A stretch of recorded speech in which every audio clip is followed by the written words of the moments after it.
कि इसे आगे बढ़ाते हुए अब दोनों पक्ष साथ मिलकर यूरिया उत्पादन के प्रयास कर रहे हैं।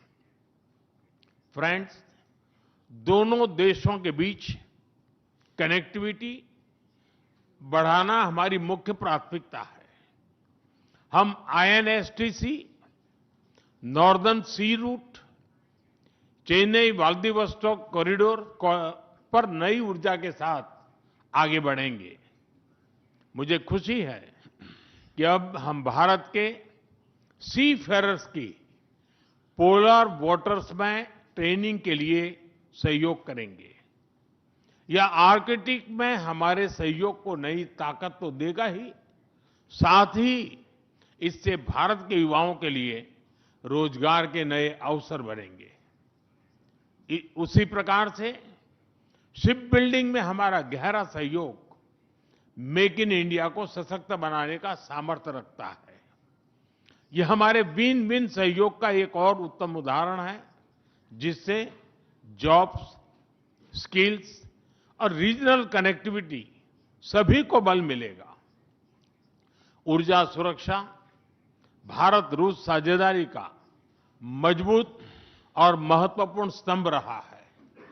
सिविल न्यूक्लियर एनर्जी के क्षेत्र में हमारा दशकों पुराना सहयोग क्लीन एनर्जी की हमारी साझा प्राथमिकताओं को सार्थक बनाने में महत्वपूर्ण रहा है। हम इस विन विन सहयोग को जारी रखेंगे। क्रिटिकल मिनरल्स में हमारा सहयोग पूरे विश्व में सिक्योर और डाइवर्सिफाइड सप्लाई चेन सुनिश्चित करने के लिए महत्वपूर्ण है।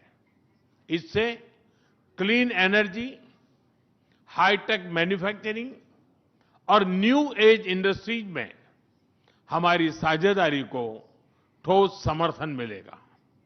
फ्रेंड्स, भारत और रूस के संबंधों में हमारे सांस्कृतिक सहयोग और पीपल टू पीपल टाइज का विशेष महत्व रहा है।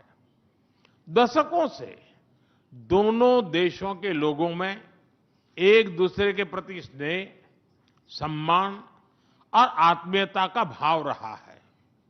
इन संबंधों को और मजबूत करने के लिए हमने कई नए कदम उठाए हैं। हाल ही में रूस में भारत के 2 नए कॉन्सुलेट्स खोले गए हैं। इससे दोनों देशों के नागरिकों के बीच संपर्क और सुगम होगा और आपसी नजदीकियां बढ़ेगी। इस वर्ष अक्टूबर में लाखों श्रद्धालुओं को काल्मिकिया में इंटरनेशनल बुद्धिस्ट फोरम में भगवान बुद्ध के पवित्र अवशेषों का आशीर्वाद मिला। मुझे खुशी है कि शीघ्र ही हम रूसी नागरिकों के लिए निःशुल्क 30 डे ई टूरिस्ट वीजा और 30 डे ग्रुप टूरिस्ट वीजा की शुरुआत करने जा रहे हैं। मैन पावर मोबिलिटी हमारे लोगों को जोड़ने के साथ साथ दोनों देशों के लिए नई ताकत और नए अवसर क्रिएट करेगी। मुझे खुशी है कि इससे बढ़ावा देने के लिए आज 2 समझौते किए गए हैं। हम मिलकर वोकेशनल एजुकेशन, स्किलिंग और ट्रेनिंग पर भी काम करेंगे। हम दोनों देशों के स्टूडेंट्स, स्कॉलर्स और खिलाड़ियों का आदान प्रदान भी बढ़ाएंगे। फ्रेंड्स, आज हमने क्षेत्रीय और वैश्विक मुद्दों पर भी चर्चा की। यूक्रेन के संबंध में भारत ने शुरुआत से शांति का पक्ष रखा है।